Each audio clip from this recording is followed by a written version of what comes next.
전반기가 지났습니다. 이제 후반기 첫 번째 주일인데 보통 1년을 살아갈 때 전반기보다 후반기는 좀 시간 흐름이 빠르죠. 시간이야 그렇게 가는 거지만 우리 사람의 느낌으로 그런 것 같습니다. 올해 후반기 남은 6개월 우리 성도 여러분의 삶과 또 하시는 모든 일에 주님께서 주시는 축복이 넉넉하시기를 주님의 이름으로 축원합니다. 두 가지 단어를 한번 잠깐 생각해 보겠습니다. 순리라는 단어, 그리고 영리라는 단어입니다.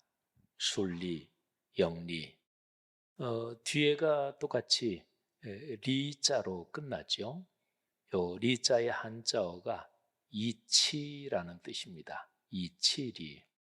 우리가 누구하고 얘기할 때, 야, 그거 이치에 안 맞잖아. 이런 표현도 쓰죠. 이치, 만물이 돌아가는 어떤 근본적인 원리 또는 누구나가 다 인정하는 자연스러운 그런 법칙, 이런 뜻이겠죠. 기독교적으로 해석하면 이치할 때 그것은 하나님께서 창조 시에 하나님께서 정하시고 또 하나님께서 만드신 이 모든 만물의 근본 질서, 이거를 얘기한다고도 해석을 할 수 있습니다. 사람의 삶은 순리대로 살아야 행복합니다. 그러니까 영리, 그러니까 이치를 어기고 그렇게 살면 이게 사고가 났죠. 또 여러모로 이게 힘들죠. 뚜껑을 닫는 거를 한번 생각해 보세요. 생수병 뚜껑도 좋고 또는 어떤 뚜껑을 닫을 때 보통은 시계 방향으로 이렇게 돌리면 그러면 이제 닫히죠. 근데 시계 방향으로 이렇게 돌리면 닫히는데 이 홈이 있잖아요. 그 홈이 제대로 맞지 않으면 그러면 이게 잘 안 닫히죠. 그럴 때 억지로 힘으로 밀어붙여서 세게 돌리면 홈은 안 맞고, 그런데 세게 돌리니까 어떻게 좀 들어가는 것 같은데, 근데 이게 완전히 어긋나면서 억지로 이게 깊이 들어가는 거죠. 그렇게 되면 물론 닫는 것도 쉽지 않지만 나중에 다시 열 때, 그때 또 애를 먹죠. 병이나 이런 거를 뚜껑을 닫을 때 이게 잘 안 맞을 때 그거를 홈을 잘 맞추는 방법이 있습니다. 이거를 닫는 방향 말고 여는 방향으로 약간 힘을 줘서 이렇게 누르면서 돌리면 그러면 홈이 탈칵하고 맞죠. 그리고서 이제 닫는 방향으로 돌리면 되죠. 원래가 그렇게 병과 또는 병 뚜껑 사이에 홈이 파져 있고 그 홈이 암수로 해서 딱 맞물리게 되어 있는 거, 그게 병의 구조에서는 어떤 통의 구조에서는 순리지요. 근데 그거를 맞지 않는데 억지로 힘으로 밀어붙이면 그거는 순리에 어긋나는 거지요. 사람의 삶은 누구에게나 다 마찬가지입니다. 여러분의 삶을 한번 생각해 보십시오. 내 삶이 순리에 따라 그리고 아름답게 평안하게 감사로 이어지고 있는지 한번 생각을 해 보십시오.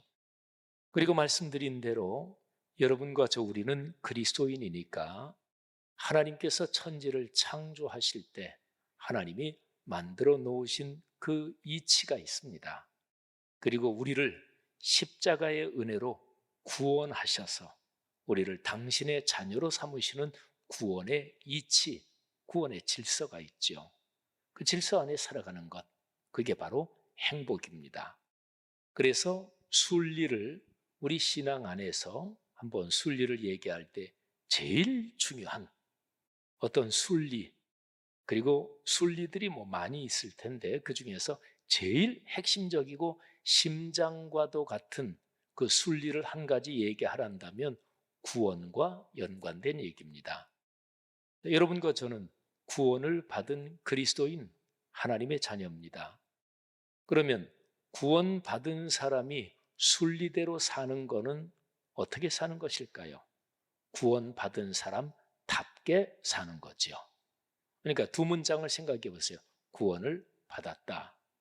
그 다음에 구원받은 사람답게 산다. 이 두 가지는 아주 자연스럽게 이어지는 순리잖아요. 근데 구원은 받았는데 구원받은 사람답지 못하게 그렇게 산다면 이거는 영리를 따라가는 것이고 삶이 피곤하겠죠. 자, 구원받았다. 구원받은 사람답게 산다. 이거를 조금 다른 단어로 표현해 보겠습니다. 우리가 구원받은 것은 하나님의 은혜를 받은 거죠. 그러면 하나님께서 은혜를 주셔서 은혜를 받았으면 당연히 거기에 합당하게 응답을 해야 돼요. 하나님이 은혜를 주신다. 그럴 때 우리가 응답하는 것을 믿음이라고 합니다. 하나님이 우리에게 선물을 주시는 거예요. 그 주시는 선물을 손을 내밀어 받는 이 손과 같은 역할을 하는 것이 믿음입니다. 자, 우리 구원 문제에서 하나님이 주시는 은혜, 그리고 우리가 믿음으로 그 구원의 은혜를 받는 것을 아주 잘 표현한 구절이 에베소서 2장 8절 9절입니다. 너희가 그 은혜를 인하여 은혜에 의하여 믿음으로 말미암아 구원을 받았다. 이것이 너희에게서 난 것이 아니라 하나님의 선물이다. 여러분, 구원은 여러분과 제가 한 것이 아닙니다. 그거는 전적으로 하나님이 하셨고 하나님이 주시는 은혜의 선물이죠. 그 은혜를 주실 때 우리는 믿음이라는 손을 내밀어서 그 은혜를 받는 거예요. 그래서 구원의 사건이 일어나지요. 구원받은 하나님의 자녀들, 그리스도인 여러분들이요, 구원받은 사람답게 사시면서 넉넉한 축복을 사는 내내 누리시기를 주의 이름으로 축원합니다. 순리라는 이 단어와 연관해서 여호수아라는 지도자가 세상을 떠나면서 이스라엘 전체 민족에게 간곡하게 당부를 합니다. 그 당부는 순리에 따라 살아야 한다, 이렇게도 표현할 수 있어요. 자, 여호수아가 세상을 떠날 때 마지막 장면이 여호수아서 맨 마지막 장 24장이죠. 그리고 그 앞에 있는 23장 두 장에 걸쳐서 나옵니다. 여호수아가 가나안 정복을 완료하고 그리고 이스라엘 각 지파에게 땅을 다 분배했습니다. 그리고 나이가 많이 들어서 늙어서 이제 내가 언제 세상을 떠나게 되겠구나 하면서 세상을 떠날 준비를 하지요. 근데 모세의 뒤를 이어서 이스라엘 백성을 평생 이끌었던 여호수아가 마지막에 삶을 마감하면서 백성들, 이스라엘 회중에게 마지막으로 제일 중요한 당부를 합니다. 23장에서 한 번 하고 24장에서 또 한 번 합니다. 23장에서는 지도자들만 불러요. 장로들, 수령들, 재판장들, 관리들, 이렇게 표현이 되어 있는데요. 하여튼 지도자들이 있죠. 그런데 참 중요한 것은 23장 2절 말씀에 여호수아가 장로들, 수령들, 재판장들, 관리들을 불러다가 그들에게 이르되 그랬는데 그 앞에 이런 표현이 나와요. 온 이스라엘 곧 그들의 장로들, 수령들, 재판장들, 관리들을 불렀다. 그러니까 이 지도자들이 곧 이스라엘 전체나 마찬가지다. 이스라엘 전체를 이끌고 대표하니까 이 지도자들이 곧 이스라엘 전체다, 이런 말씀이죠. 저는 23장 이 말씀을 묵상하면서 교회 공동체 또는 하나님 나라에서 직분을 받은 사람들이 얼마나 중요한 자리에 있고 또 책임이 얼마나 막중한가 하는 것을 많이 생각을 했습니다. 우리 교회에서도 전화 목회자들, 또 장로님, 권사님, 안수 집사님, 집사님, 또는 찬양대나 교회학교 교사, 각 부서 기관에서 일을 맡은 사랑하는 지도자 여러분들이요, 여러분이 맡은 일은 중요합니다. 그러니까 우리 교회, 공동체 전체, 여러분이 곧 말씀삼 공동체입니다. 그런데 그만큼 하나님께서 여러분에게 맡기신 책임 또는 주신 선물에 대해서 열매를 요구하실 것입니다. 성실함으로 또 진실하게 이 사명 감당해서 하나님께 크게 칭찬받으시기를 주의 이름으로 축복합니다. 자, 23장에서는 지도자들만 불러서 당부를 하는데 당부하는 내용은 딱 한 가지입니다. 요점이 분명합니다. 23장 6절에 보면 그러므로 너희는 크게 힘써서 기록된 말씀이 삶이 되게 해라. 우로나 좌로나 치우치지 말라. 자, 이게 요점이에요. 그리고 이제 얼마간 더 지났겠죠. 이제 마지막으로 여호수아가 이번에는 이스라엘 전체를 다 불러 모읍니다. 지도자들만이 아니고 세겜이라는 곳에 이스라엘 지파 전체를 다 불러 모았어요. 그리고 지도자들 23장에 기록된 장로들, 수령들, 재판장들, 관리들 그 사람들도 물론 다 왔죠. 모든 이스라엘 민족이 다 모였고 그리고 지도자들은 앞으로 나왔습니다. 그래서 그들이 여호와 하나님 앞에 섰습니다. 여러분 여기서도 그 분위기가 좀 느껴지시나요? 그러니까 모든 백성이 다 모인 데서 지도자들은 일어서서 앞으로 나왔습니다. 근데 그거를 24장 1절 말씀에서는 그들이 하나님 앞에 나와 선지라 이렇게 표현하고 있습니다. 자, 그리고서 마지막 당부를 하는데 이제 여호수아가 백성들에게 이제 마지막 당부를 시작해요. 그게 2절부터 13절에 기록이 되어 있습니다. 그런데요, 2절 뒷부분, 그러니까 2절을 절반을 잘라서 앞부분, 뒷부분 이렇게 나누면 2절 뒷부분, 2절 B부터 13절까지가 하나님께서 주시는 말씀이에요. 그런데 하나님께서 여호수아에게 말씀을 주어서 여호수아에게 대신 전달하는 게 아닙니다. 그랬다면 여호수아가 이렇게 표현했겠지요. 하나님께서 여러분에게 이렇게 말씀하십니다. 이것이 하나님의 뜻입니다. 하나님이 이렇게 전하라고 하셨습니다. 이런 식으로 표현해야 되잖아요. 그런데 말은 내용은 여호수아 입을 통해서 나오는데 하나님께서 여호수아의 입을 빌려서 직접 지금 말씀하십니다. 그래서 2절 후반부부터 13절까지에 보면 계속해서 내가 그러니까 하나님을 뜻하는 거예요. 그렇게 표현이 되어 있어요. 제가 한번 일부만 읽어드릴 테니까 한번 보세요. 내가 너희의 조상 아브라함을 강 저쪽에서 이끌어내어 내가 모세와 아론을 보내었고 또 애굽의 재앙을 내렸나니 내가 너희를 인도하여 내었노라. 내가 너희와 애굽 사람들 사이에 흑암을 두고 바다를 이끌어 그들을 덮었나니 내가 그 땅으로 들어가게 하매 내가 그들을 너희 손에 넘겨주매. 계속해서 이렇게 표현이 되어 있어요. 그러니까 그 장면을 한번 충분히 상상해 보세요. 여호수아가 백성 앞에서 지금 하나님의 말씀을 전하는데 하나님이 지금 말씀하시는 거예요. 여호수아에게 하나님의 신이 가득해서 여호수아의 입만 빌렸지만 하나님께서 직접 지금 임재하셔서 말씀하시는 것입니다. 참으로 중요하겠죠? 이 장면이 이거를 잘 생각하면 굉장히 엄숙하고 장중하고 그리고 두렵고 떨리는 그런 상황입니다. 자, 그러면 여기에서 하나님께서 하시는 말씀의 요점이 무엇일까요? 이 요점이 또 아주 명백해요. 아주 간단하게 요약하면 이것입니다.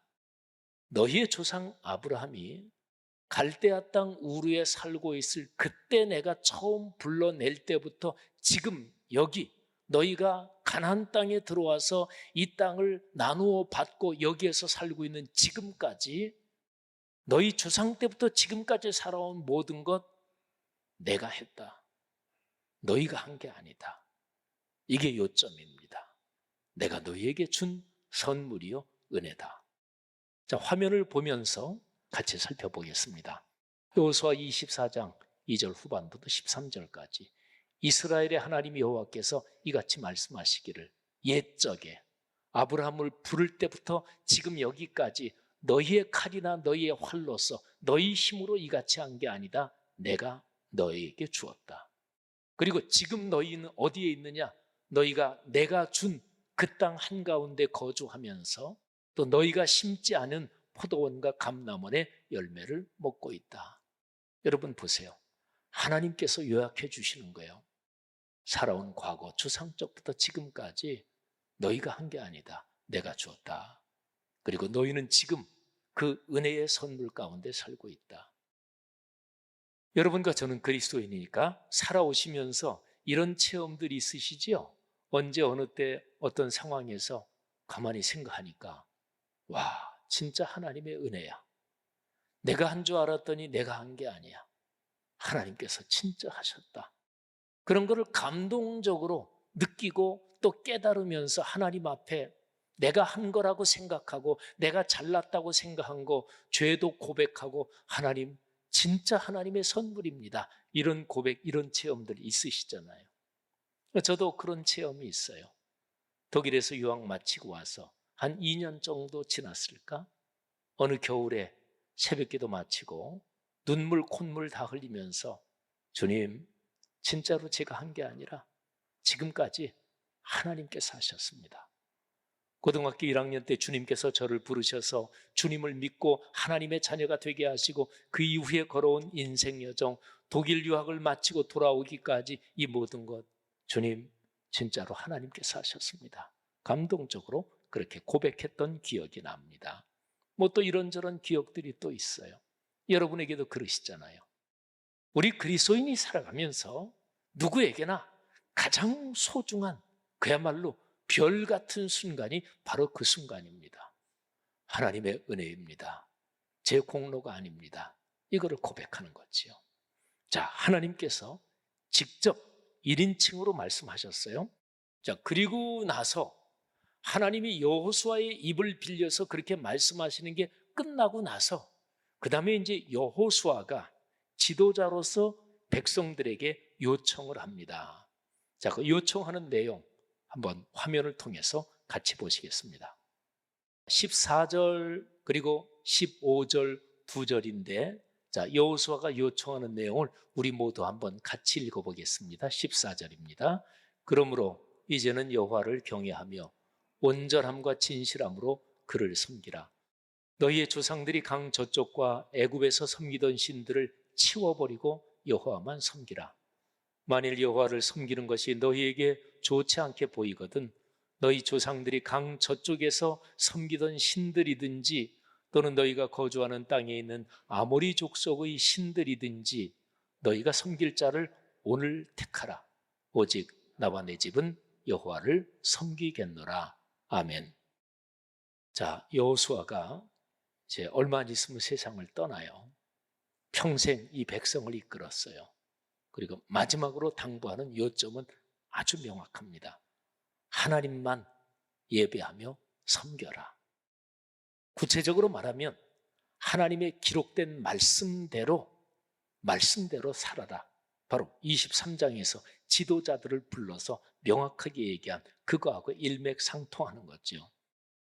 그러면서 여호수아가 강력하게 얘기합니다. 너희가 섬기는 신들 치워버려라. 그리고 오늘 선택해라. 너희가 생각하기에 하나님보다 애굽의 신들 또는 이방의 신들이 좋게 보이거든 어떤 신을 선택하든지 너희 마음대로 선택해라. 근데 오늘 결정해라. 그런데 나와 내 집은 오직 여호와만 섬기겠다. 여호수아의 심정을 우리가 좀 충분히 상상할 수가 있잖아요.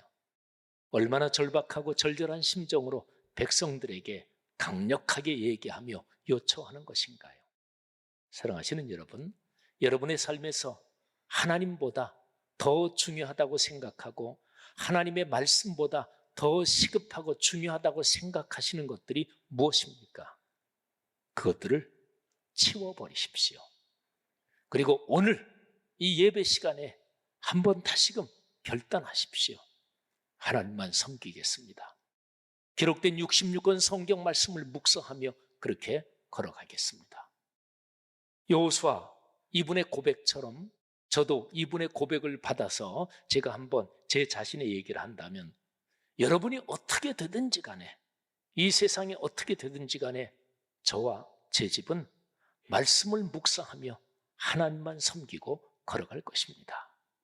여러분 한 사람 한 사람 각자에게 여호수아가 고백했던 이 고백이 여러분 자신의 고백이 되기를 주의 이름으로 축원합니다. 자, 여호수아가 요청하는 것 14절 처음에 그러므로 이렇게 시작되잖아요. 제가 오늘 설교 처음에 순리라는 말을 했죠. 하나님께서 주신 거다. 하나님의 선물이다. 그러므로 하나님을 섬기라. 이거 자연스럽잖아요. 그렇죠? 자, 여호수아가 이렇게 요청하니까 온 이스라엘 회중이 응답합니다. 자, 그 응답하는 내용 화면을 통해서 한번 같이 보겠습니다. 16절부터 18절입니다. 백성이 대답하여 이르되 우리가 결단코 여호와를 버리고 다른 신들을 섬기기를 하지 아니하오리니 이는 우리 하나님 여호와께서 친히 우리와 우리 조상들을 인도하여 애굽 땅 종되었던 집에서 올라오게 하시고 우리 목전에서 그 큰 이적들을 행하시고 우리가 행한 모든 길과 우리가 지나온 모든 백성들 중에서 우리를 보호하셨음이며 여호와께서 또 모든 백성들과 이 땅에 거주하던 아모리 족속을 우리 앞에서 쫓아내셨음이라. 그러므로 우리도 여호와를 섬기리니 그는 우리 하나님이심이니이다. 아멘.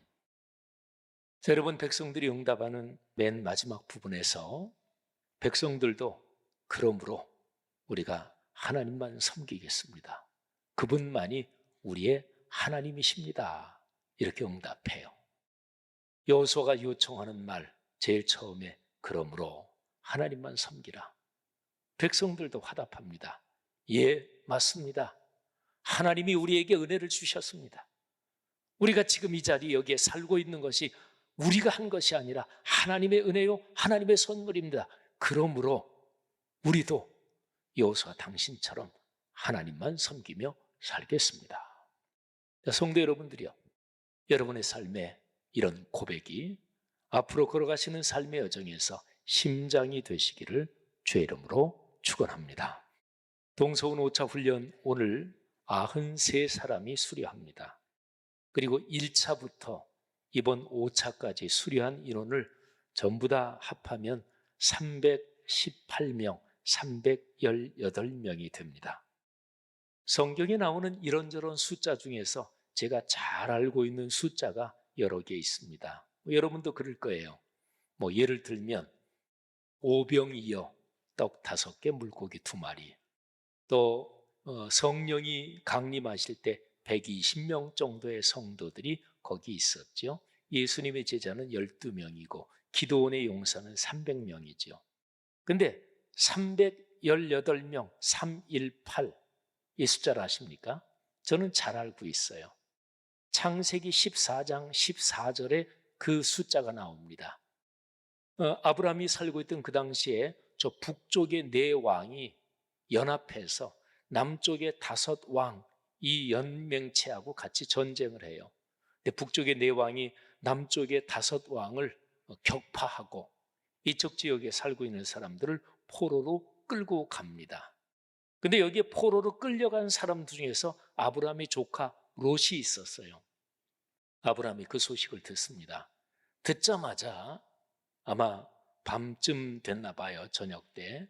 듣자마자 아브라함이 자기 집에서 기르고 훈련시킨 사람 끌고 밤중에 쫓아가서 그리고 기습 공격을 해서 4왕의 군대를 격파하고 롯과 그리고 다른 사람들을 전부 다 구해가지고 옵니다. 그게 창세기 14장 14절에 나오는데 한번 거기에 이 숫자가 나오는 것을 들어보십시오. 아브라함이 그의 조카가 사로잡혔음을 듣고 집에서 길리고 훈련된 자 318명을 거느리고 단까지 쫓아가서, 저는 5차까지 수리한 인원이 318명이다. 하나님이 저를 격려해 주시는구나. 우리 교회 다시금 용기를 주시는구나. 이렇게 감사했습니다.